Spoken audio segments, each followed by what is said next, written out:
الحمد لله نحمده ونستعينه ونستغفره ونؤمن به ونتوكل عليه ونعوذ بالله من شرور أنفسنا ومن سيئات أعمالنا من يهده الله فلا مضل له ومن يضلله فلا هادي له ونشهد أن لا إله إلا الله وحده لا شريك له ونشهد أن سيدنا ومولانا محمدًا عبده ورسوله أما بعد فأعوذ بالله من الشيطان الرجيم بسم الله الرحمن الرحيم وقل للمؤمنين يغضوا من أبصارهم ويحفظوا فروجهم ذلك أزكى لهم إن الله خبير بما يصنعون وقال النبي صلى الله عليه وسلم ألا إن في الجسد لمضغة إذا صلحت صلح الجسد كله وإذا فسدت فسد الجسد كله ألا وهي القلب ألا وهي القلب ألا وهي القلب أو كما قال النبي صلى الله عليه وسلم صدق الله وصدق رسوله النبي الكريم ونحن على ذلك من الشاهدين والشاكرين والحمد لله رب العالمين۔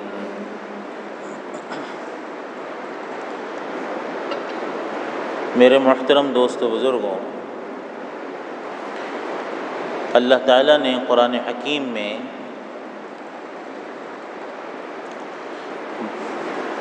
اسلامی معاشرے کو برائیوں سے بچانے کے لیے، اسلامی معاشرے کو فساد سے بچانے کے لیے، گھروں کو بے سکونی اور بے اعتمادی اور پریشانیوں سے بچانے کے لیے، محفوظ رکھنے کے لیے اور عزت اور آبرو کی حفاظت کے لیے، پاک دامنی کے لیے پاک دامن آدمی رہے،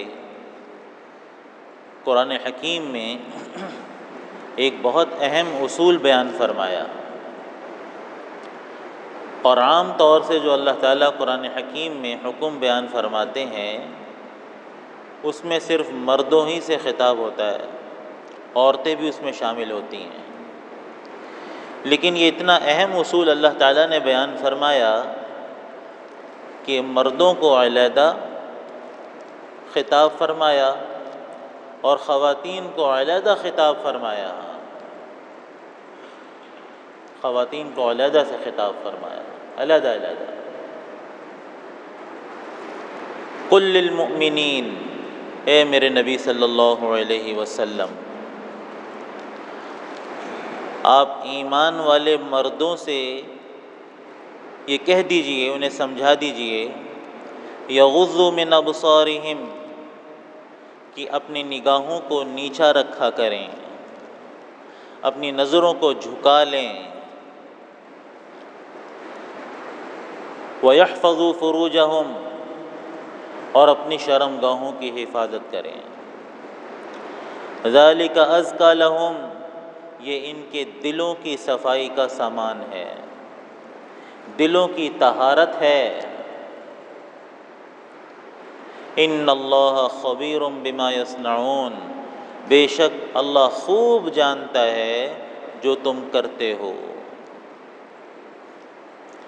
علیحدہ سے عورتوں کو خطاب فرمایا، وَقُلْ لِلْمُؤْمِنَاتِ، اور کہہ دیجئے ایمان والی عورتوں کو، یغضضن من ابصارہن، کہ اپنی نگاہوں کو نیچے رکھیں، وَيَحْفَظْنَ فُرُوجَهُنَّ، اور شرم گاہوں کی حفاظت کریں۔ نگاہوں کی حفاظت کا حکم اللہ تعالیٰ نے جو دیا ہے یہ بلا وجہ نہیں دیا۔ وہ خالق ہے، وہ نظام کو سنبھالنا جانتا ہے، وہ نظام کو بنانا جانتا ہے، اسے پتہ ہے کہ ان کو عورتوں کو کیا حکم دینا ہے، مردوں کو کیا حکم دینا ہے۔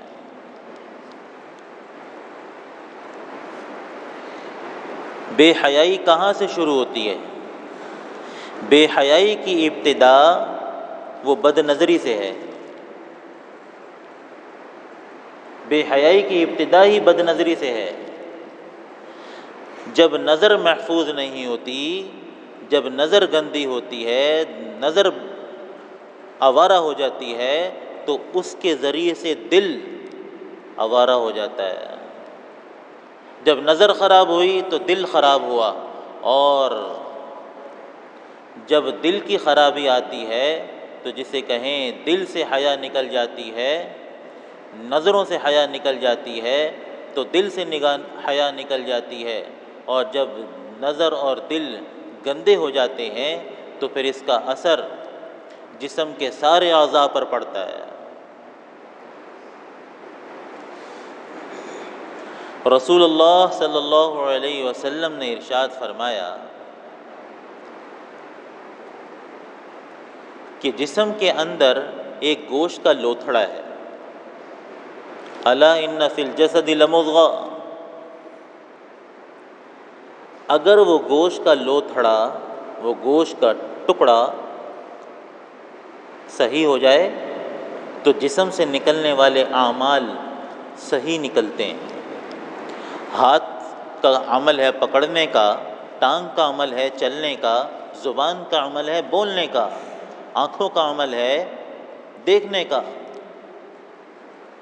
معاملات ہیں، اٹھنا بیٹھنا ہے، رہن سہن ہے، گھر کی زندگی ہے، جسم سے نکلنے والے اعمال صحیح ہوں گے۔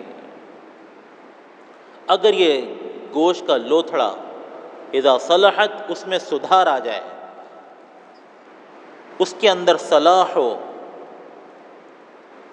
وَإِذَا فَسَدَتْ فَسَدَ الْجَسَدُ كُلُّهُ، اگر وہ گوشت کا لوتھڑا خراب ہو جائے، وہ گوشت کا ٹکڑا خراب ہو جائے،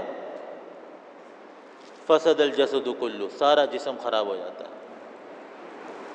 پھر فرمایا، 3 دفعہ ارشاد فرمایا، الا، غور سے سننا، وہی القلب، وہ دل ہے، غور سے سننا وہ دل ہے، غور سے سننا وہ دل ہے۔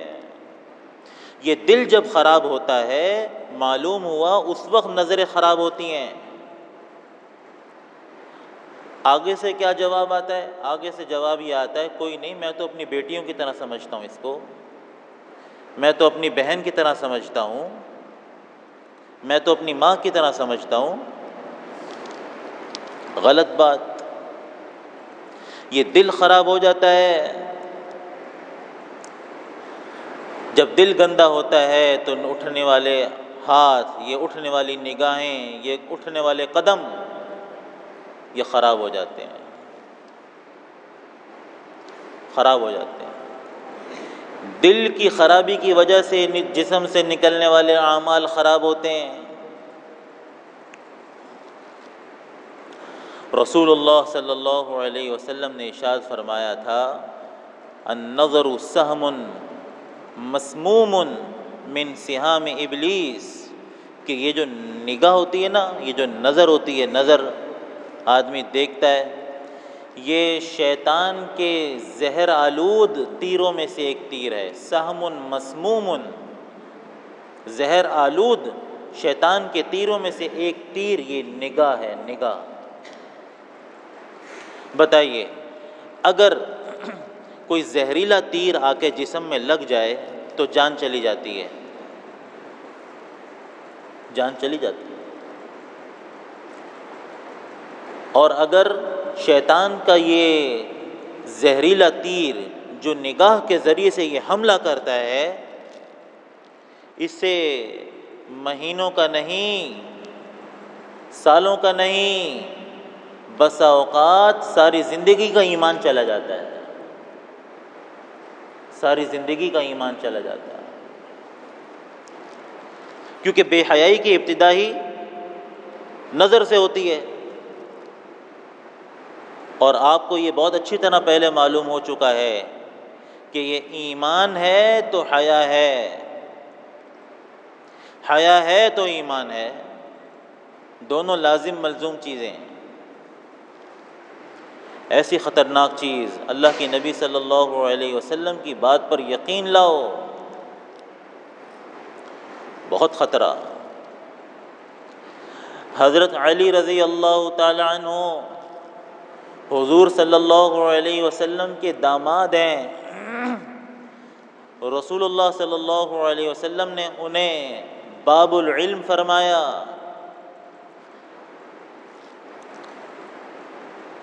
اپنا گھر، حضرت علی کا گھر اپنے گھر کے سامنے ہونے کی بشارت دی۔ حضرت علی خلفائے راشدین میں سے چوتھے خلیفہ، حضرت علی رضی اللہ تعالی عنہ صحابی رسول، حضرت علی رضی اللہ تعالی عنہ عشرہ مبشرہ میں سے، جنت کی مہر لگی ہوئی ہے سینے کے اوپر، جنت الفردوس کی مہر لگی ہوئی ہے۔ حضرت علی رضی اللہ تعالیٰ عنہ سے فرمایا، علی لا تتبع النظرۃ النظرہ، اگر غلطی سے کوئی نامحرم کے اوپر، عورت کے اوپر نگاہ پڑ جائے تو وہ تو معاف ہے، لیکن اگر دوسری نگاہ تم نے اٹھا کے دیکھی تو معاف نہیں ہوگی، بچنا۔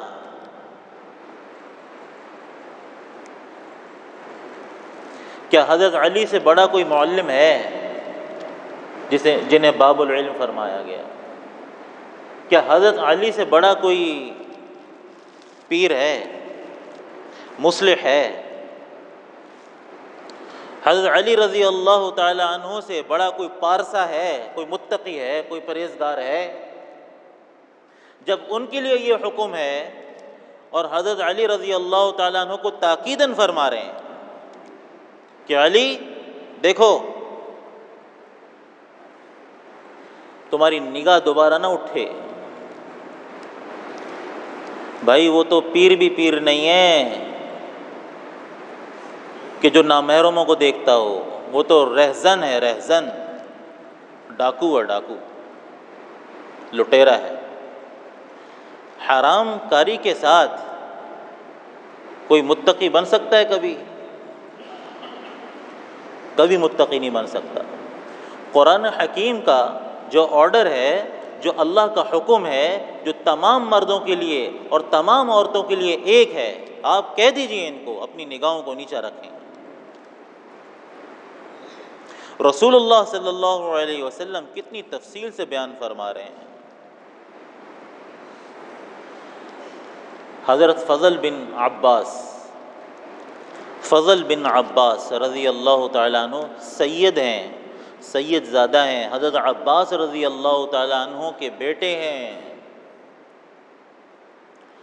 حج سے واپسی ہے، عرفات سے واپسی ہو رہی تھی، رسول اللہ صلی اللہ علیہ وسلم کے صحابی ہیں، جناب نبی اکرم صلی اللہ علیہ وسلم کی صحبت میں بیٹھے ہیں، سواری میں حضور صلی اللہ علیہ وسلم کے پشت کے پیچھے ہیں، مرد بھی ہیں، عورتیں بھی ہیں۔ حج کیا ہے، حضور کے ساتھ کیا ہے، کیسا دل پاکیزہ، اور صحابہ کی تو پاکیزگی کی گواہی قرآن بار بار دے رہا ہے۔ بے خبری میں نگاہ اٹھی اس طرف جہاں خواتین تھیں، تو رسول اللہ صلی اللہ علیہ وسلم نے فضل بن عباس رضی اللہ تعالی عنہ کی آنکھوں پر ہاتھ رکھ کر چہرہ ایسے کر کے پھیر دیا۔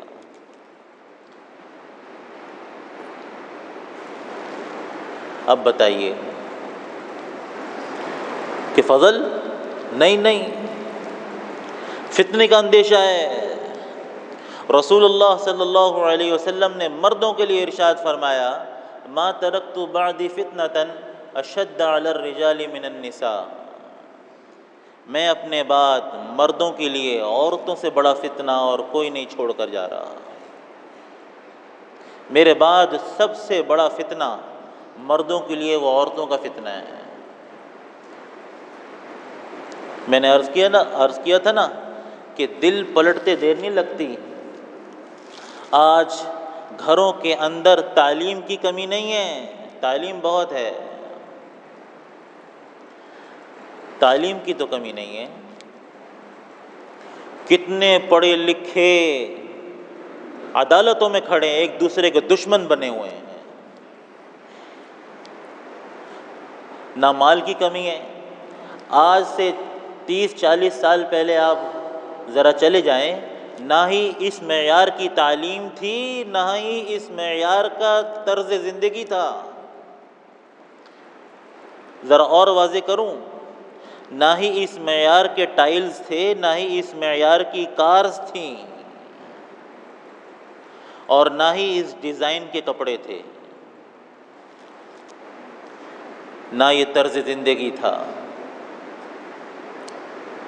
لیکن آپ بتائیے، لاکھوں میں کوئی ایک آواز ہوتی تھی طلاق کی اور خلا کی، لاکھوں میں کوئی ایک آواز ہوتی تھی۔ یہ ہمارے یہاں بڑے بیٹھے ہیں، ان سے آپ پوچھ لیں، بیرون ممالک میں جا کر سر اٹھا کے ہم فخر سے کہتے تھے کہ ہمارے پاکستان میں طلاق نہیں ہوتی۔ آج ہر اگلا گھر وہاں طلاق کی داستان ہے، خلا کی داستان ہے، طلاقوں کی دھمکیاں ہیں۔ بھائی، اس بے حیائی نے کیا تماشا دکھایا؟ اس کا آغاز کہاں سے ہوا؟ بد نظری سے ہوا ہے۔ جب یہ نگاہ آوارہ ہو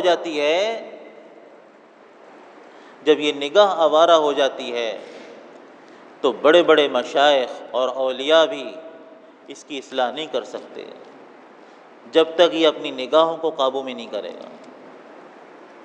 رسول اللہ صلی اللہ علیہ وسلم نے ارشاد فرمایا تھا کہ جب بے حیائی عام ہو جائے گی تو اللہ تعالیٰ ایسی وبائیں بھیجیں گے، لم تکن مضت فی اسلافہم الذین مضوا، ایسی وبائیں، ایسی پریشانیاں، ایسی بیماریاں آئیں گی کہ ان سے پہلے ان کے آباء اور اجداد میں وہ بیماریاں نہیں گزری ہوں گی، ایسی آئیں گی۔ اب دیکھیے نا، میڈیکل نے کتنی ترقی کر لی ہے، لیکن ساتھ ساتھ بے حیائی نے بھی ترقی کی ہے۔ نتیجہ یہ نکلا ہے کہ بیماریاں لا علاج ہیں، ہاتھ پاؤں پھولے ہوئے ہیں کہ جی کیا کریں، کیا قدم اٹھائیں، کیسے علاج کریں، ایسی بیماریاں نکل آئی ہیں۔ تو رسول اللہ صلی اللہ علیہ وسلم نے ارشاد فرمایا تھا، العینان تزنیان، یہ جو دو آنکھیں لگی ہوئی ہیں نا، دو آنکھیں یہ زنا کرتی ہیں۔ وَزِنَاهُمَا النَّظْرُ، اور ان آنکھوں کا زنا وہ نامحرم کو دیکھنا ہے، حرام کو دیکھنا ہے۔ آج شیطان نے کوشش کر کے سب کے ہاتھوں میں یہ موبائل اسمارٹ فون پکڑا دیے ہیں، جس سے نظروں کی تباہی ہو گئی ہے، بربادی ہو گئی ہے۔ یہاں تک کہ جن کی عمر اب نکل چکی ہے وہ بھی گناہ میں ملوث ہو جاتے ہیں، بیٹھے بیٹھائے بد نظری میں ملوث۔ عذر اللہ کے یہاں نہیں چلے گا یہ۔ اگر ہم نے اپنی آدمی حفاظت کرتا ہے، کتنی حفاظت یہ کرونا سے سبق لے لینا، کتنی حفاظت کر رہے ہیں ہم کہ کہیں ہو نہ جائے، کہیں ہو نہ جائے، کہیں ہو نہ جائے، ارے کہیں بد نظری ہو نہ جائے۔ دھڑلے سے جو نظر آ رہا ہے دیکھتا چلا جا رہا ہے۔ احتیاط کرو۔ دیکھو بھائی، ایک بات میں عرض کروں پھر بات ختم کرتا ہوں۔ قرآن حدیث میں یہ کہاں آیا ہے کہ آپ 5 لاکھ روپے 10 لاکھ روپے لے کے جا رہے ہیں، گاڑی میں سامنے ڈیش بورڈ پہ نہ رکھ کر لے کے جاؤ، 5 لاکھ روپے یا 10 لاکھ روپے، ہزار کی 10 پیٹیاں گاڑی میں سامنے رکھ کے، یا 5,000 روپے کی نوٹ کی 2 پیٹیاں گاڑی کے سامنے ڈیش بورڈ پر رکھ کے نہ لے کے جاؤ۔ حفاظت تو ہو رہی ہے، آپ موجود ہیں، کیا مسئلہ ہے؟ آپ کے پاس ہتھیار بھی ہے۔ آپ کو فتنے کا اندیشہ ہے، آپ کہتے ہیں فتنہ بہت ہے، خطرہ بہت ہے۔ قرآن حدیث میں آپ کو کہیں نہیں ملے گا۔ آپ کی پیسہ ہے، آپ کا مال ہے، آپ جہاں مرضی رکھ کے لے کے جاؤ بھائی، آپ کو اجازت ہے۔ آپ کہتے ہیں فتنہ بہت ہے، خطرہ بہت زیادہ ہے۔ میرا یہ سوال ہے کہ ہماری مائیں بہنیں اتنی سستی ہو گئی ہیں کہ جس کا دل چاہے انہیں دیکھتا پھرے، اور رسول اللہ صلی اللہ علیہ وسلم ارشاد فرما رہے ہیں کہ میں نے اپنے بعد اور مردوں کے لیے عورتوں سے بڑا فتنہ اور کوئی نہیں ہے، کوئی نہیں چھوڑا، کوئی چھوڑ کر نہیں جا رہا۔ فتنہ ہے یہ جو ہماری خواتین اتنا بن سنور کر باہر نکلتی ہیں، کیا آپ کو یہ گوارا ہے کہ کوئی نوجوان آ کے کہے کہ بہت پیاری لگ رہی ہے، بہت خوبصورت لگ رہی ہے، بہت مجھے اچھی لگ رہی ہے، اس کے بال بھی بڑے اچھے لگ رہے ہیں، تو کیا آپ کو غصہ نہیں آئے گا؟ آئے گا نا، غصہ آئے گا، آپ ناراض ہو جائیں گے۔ تو پھر ایسا کیوں ہے؟ ایسا کیوں ہے؟ اپنے آپ کو سمجھائیے۔ رسول اللہ صلی اللہ علیہ وسلم کے پاس، میں سمجھانے سے متعلق ایک بات عرض کروں، حضرت امامہ رضی اللہ تعالیٰ عنہ سے روایت ہے، ایک آدمی آیا تھا، اپنے آپ کو سمجھانا کیسے ہے، بس یہ بات عرض کر رہا ہوں، اندر میں غیرت پیدا کرنے کے لیے۔ اس نے آ کے کہا یا رسول اللہ مجھے زنا کی اجازت دے دیجیے۔ تو صحابہ رضوان اللہ تعالی علیہم اجمعین ناراض ہونا شروع ہوئے، یہ کیا بک بک کر رہا ہے حضور کی مجلس میں آ کے۔ حضور صلی اللہ علیہ وسلم نے شفا بیٹھے رہو، ہلو نہیں بھائی، قریب آ جاؤ۔ قریب کیا اس آدمی کو، فرمایا دیکھو کیا تم اس بات کو پسند کرتے ہو کہ کوئی تمہاری بیٹی سے زنا کرے؟ اس نے کہا نہیں یا رسول اللہ مجھے یہ پسند نہیں ہے۔ اچھا تمہاری ماں سے کوئی زنا کرے؟ اس نے کہا نہیں یا رسول اللہ مجھے یہ پسند نہیں ہے۔ حضور صلی اللہ علیہ وسلم نے ارشاد فرمایا کوئی پھپھی سے، خالہ سے، بہن سے، سب ایک ایک بات، صحابہ کہتے ہیں ایک ایک کو پوچھوایا۔ اس نے کہا نہیں۔ تو رسول اللہ صلی اللہ علیہ وسلم نے فرمایا بالکل اسی طرح، بالکل اسی طرح اور لوگ بھی پسند نہیں کرتے کہ ان کی بیٹیوں کے ساتھ بدکاری کی جائے۔ وہ بھی تو کسی کی بیٹی ہوگی، وہ بھی تو کسی کی ماں ہوگی، وہ بھی تو کسی کی خالہ ہوگی۔ رسول اللہ صلی اللہ علیہ وسلم نے ہاتھ اٹھائے، اللہم اغفر لہ، اے اللہ اس کی مغفرت فرما، وحسن فرجہ، اس کی شرمگاہ کی حفاظت فرما، اور وطہر قلبہ، اور اس کے دل کو پاک فرما۔ وہ فرماتے ہیں کہ اس کے بعد سے میری کبھی کسی عورت کی طرف نیت خراب ہی نہیں ہوئی، نیت ہی نہیں اٹھی۔ رسول اللہ صلی اللہ علیہ وسلم کی ایسی دعا مجھے لگی۔ تو رسول اللہ صلی اللہ علیہ وسلم نے اگر نفس خراب ہو تو یہ سمجھایا کہ دیکھو تمہیں یہ چاہیے کسی کی بیٹی کی طرف، کسی کی عورت کی طرف نگاہ اٹھاتے ہوئے کہ دیکھو اگر میں نگاہ اٹھاؤں گا تو میری عورتیں بھی محفوظ نہیں رہیں گی، جیسے مجھے پسند نہیں ہے کیونکہ میری بیٹی کی طرف، میری ماں کی طرف غلط نگاہ اٹھائے۔ ہم تو گالی پہ بھڑک جاتے ہیں، تو نظر کیسے اٹھاتے ہو بھائی؟ اپنے آپ کو سدھارو اندر سے، مرد بھی سدھاریں، مردوں کو حکم ہے نگاہوں کو نیچے رکھیں، عورتوں کو حکم ہے کہ وہ اپنے آپ کو چھپائیں۔ یہ جو پردے کی آیت ہے نا، وَلَا يُبْدِينَ زِينَتَهُنَّ إِلَّا لِبُعُولَتِهِنَّ أَوْ آبَائِهِنَّ، یہ 6 7 8 سطروں کی لائنوں کی یہ آیت ہے ایک یا کئی سارے احکام اس میں بیان ہو۔ آخر میں اللہ تعالیٰ نے ارشاد فرمایا ایمان والوں کو، وَتُوبُوا إِلَى اللَّهِ جَمِيعًا أَيُّهَا الْمُؤْمِنُونَ لَعَلَّكُمْ تُفْلِحُونَ، تم سارے مل کے اللہ کی طرف رجوع کر لو، توبہ کر لو، تمہیں کامیابی مل جائے گی، کامیاب ہو جاؤ گے۔ جو کچھ ہوا سو ہوا، اب توبہ کر لو۔ جو توبہ کر لے گا وہ پا لے گا، وہ کامیاب ہو جائے گا اور سارے گناہ اس کے معاف ہو جائیں گے۔ تو میرے محترم دوستو بزرگوں، نگاہوں کی حفاظت کرنا یہ معاشرے میں بے حیائی سے بچنے کے لیے بہت ہی اعلیٰ درجے کا نسخہ ہے۔ جو اس کی حفاظت کرے گا اللہ تعالیٰ اسے عبادات کا نور عطا فرمائیں گے، اللہ تعالیٰ اس کے دل میں ایسی حلاوت پیدا فرمائیں گے، حضور صلی اللہ علیہ وسلم نے ارشاد فرمایا کہ جس کی مٹھاس یہ خود محسوس کرے گا۔ آج عبادات بہت زیادہ ہیں لیکن بد نظری کی وجہ سے اس کی حلاوت دل میں محسوس نہیں ہوتی۔ اللہ تعالیٰ ہم سب کو عمل کی توفیق عطا فرمائے۔